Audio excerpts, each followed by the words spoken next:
Some women become famous because the public feels close to them. Nana Komatsu became unforgettable because she always seemed just out of reach. Even now, her image still moves through culture less like a person and more like an atmosphere.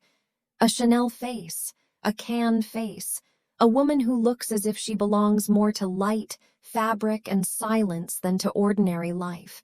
She has been a Chanel House ambassador since 2015, appeared at the 2025 Cannes Film Festival for Exit 8, and later expanded that long relationship by becoming a Chanel beauty ambassador in late 2025. But none of those milestones are the real hook. The real hook is what they confirm. Nana Komatsu still feels untouchable. She does not enter the public imagination as someone people understand easily. She enters it as someone people stare at.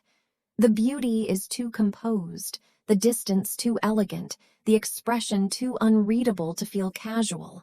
And that is exactly why her image has become so powerful. Because the farther away she feels, the more the public mistakes that distance for mystery. And mystery is the first step toward fantasy. That is where the darker contradiction begins. People loved Nana Komatsu because she looked impossible to possess. But the moment the public falls in love with a woman for being unreachable, it also begins trying to own that distance by turning it into a story. Her beauty stopped being just beauty. It became a screen people projected onto.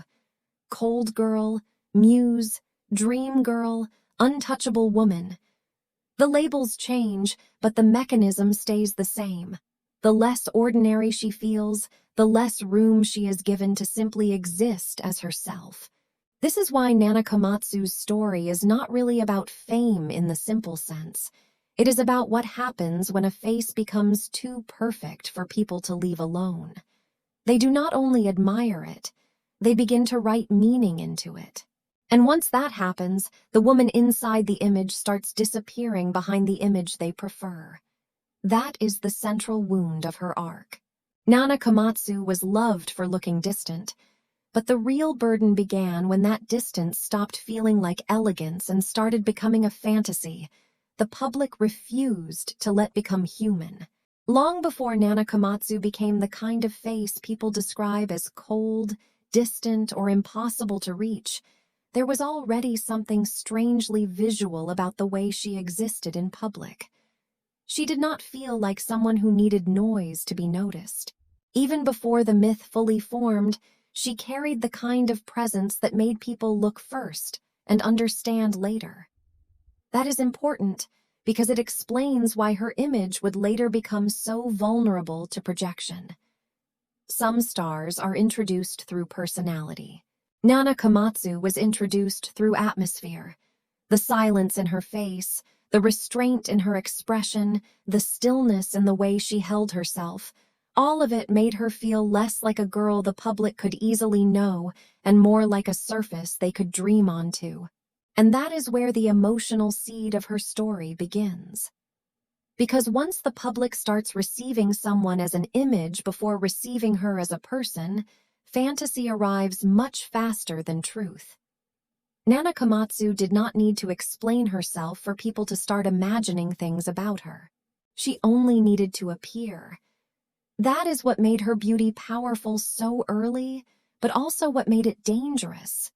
The less she seemed to offer in obvious readability, the more people filled the silence for her.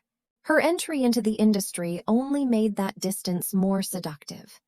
Nana Komatsu began in modeling, and that matters not because model is the main story, but because modeling taught the public how to look at her before acting ever taught them how to feel about her.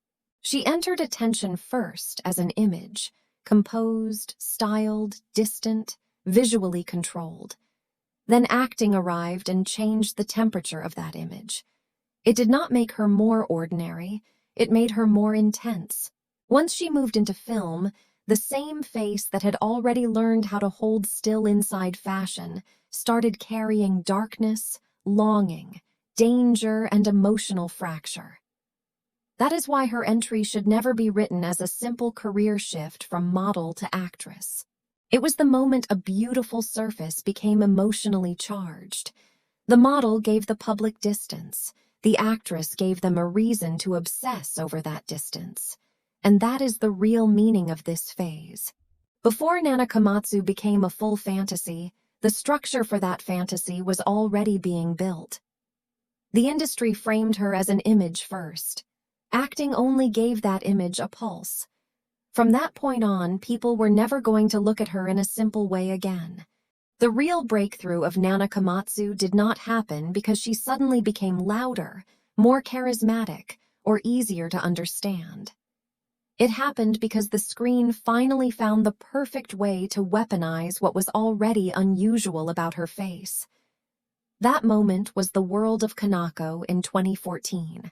Public career summaries consistently treat the film as her movie debut and the performance that brought her major recognition, including multiple Best New Actress honors and the Japan Academy Film Prize's Newcomer of the Year. But the deeper reason it matters is not the awards. It is the emotional effect. In that film, Nana Komatsu's beauty stops being neutral.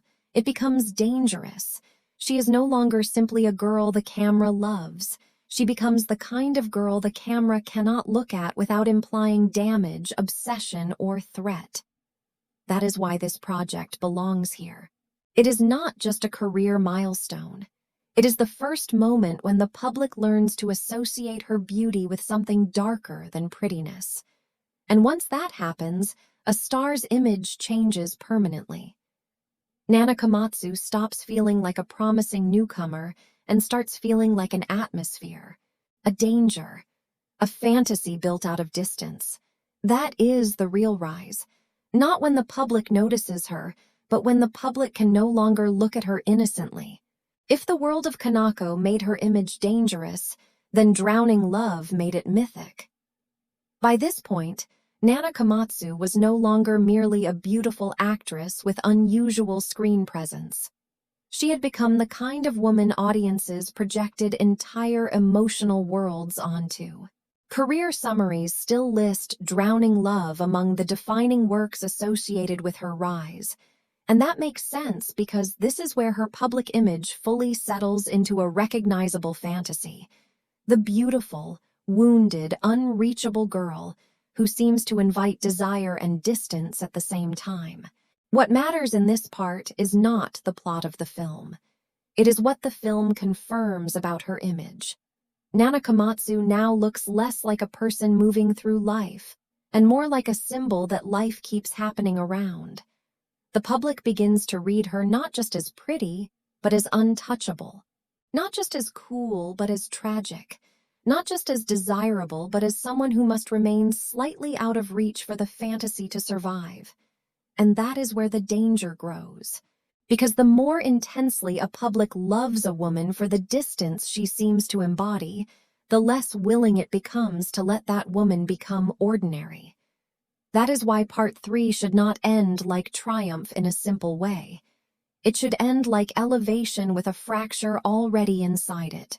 Nana Komatsu's rise did not merely make her famous. It taught the public to need her as a mood they could never completely possess. This is where Nana Komatsu's beauty stops feeling like pure power and starts becoming a burden. Not because she publicly collapsed, and not because the truth was ever made perfectly clear, but because ambiguity gave the public too much room to fantasize.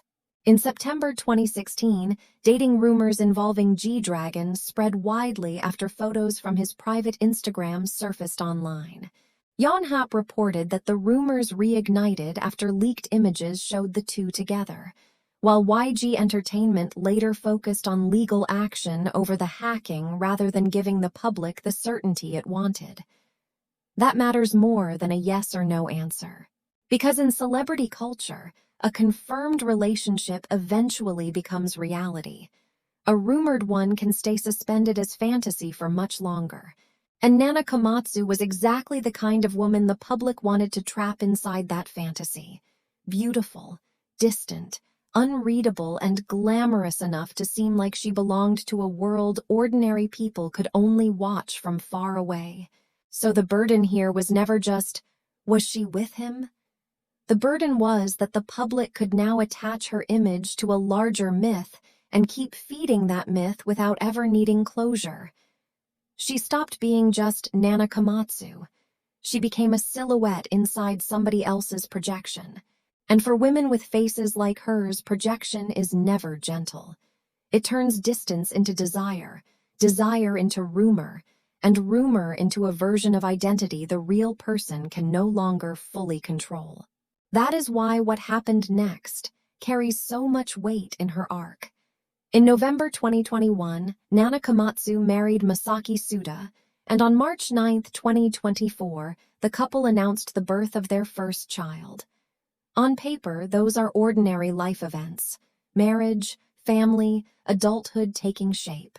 But inside her public image, they do something far more dramatic. They close the fantasy. The woman once framed through distance, ambiguity, and rumor suddenly becomes specific. A wife, a mother, a person with a real private life no longer available for endless projection. That is the fracture. Because an image like Nana Komatsu's is most powerful when it feels emotionally unclaimed. The more untouchable she seems, the easier it is for the public to keep imagining her. But marriage and motherhood interrupt that system. They do not make her less beautiful. They make her less available to fantasy. And for a public that had learned to love her as an idea, the cold muse, the unreachable girl, the elegant mystery, that shift can feel like a loss. Not a professional loss, and not even a romantic one. A symbolic loss. The G-Dragon rumor years made her look like a dream the public could keep rewriting. Marriage and a child made that dream answer to real life. That is why this section should end on something darker than she found happiness. The deeper truth is that Nana Komatsu did not merely grow up in public. She became human in a way that forced the public to give up ownership of the fantasy they had built around her. In the present day, Nana Komatsu has not lost the aura that made people stare at her in the first place. If anything, it has become more complex. She is still a major fashion figure, still closely tied to Chanel, still moving through public life with the same cool distance that first made her feel unreal. But now that distance carries history inside it. By 2025, she appeared at the Cannes Film Festival for Exit 8, was named to the BOF 500 class of 2025, and expanded her long relationship with Chanel by becoming a Chanel beauty ambassador later that year. Those are not just career updates. They show that Nana Komatsu did not become smaller after marriage or motherhood. She became harder to reduce. The old fantasy said she was beautiful because she felt untouched. The present image is more interesting than that. She is still beautiful, still composed, still unreachable in some ways. But now the distance no longer belongs entirely to public projection. It has been changed by life. The aura survived, but it no longer feels empty enough for the audience to own. That is why her legacy should not be framed as a simple success story. Nana Komatsu's deeper significance is not just that she became a famous actress and model, or that she moved from rumor into marriage and family without disappearing. It is that she reveals something unsettling about the way beauty is consumed. The public loved her most when she looked like a dream that could stay unresolved forever. Rumor fed that dream. Distance protected it. But real life changed the terms. Marriage in 2021 and the birth of her first child in 2024 made it impossible to keep pretending she existed only as an elegant surface for other people's fantasy. And maybe that is the darkest aftertaste in her whole arc. Nana Komatsu did not lose her mystique because life touched her. The public lost something instead. The right to imagine that her beauty existed only for them. That is the final image her story leaves behind. Not a woman whose image was ruined by becoming real, but a woman whose reality finally exposed how much the image had never belonged to her audience in the first place.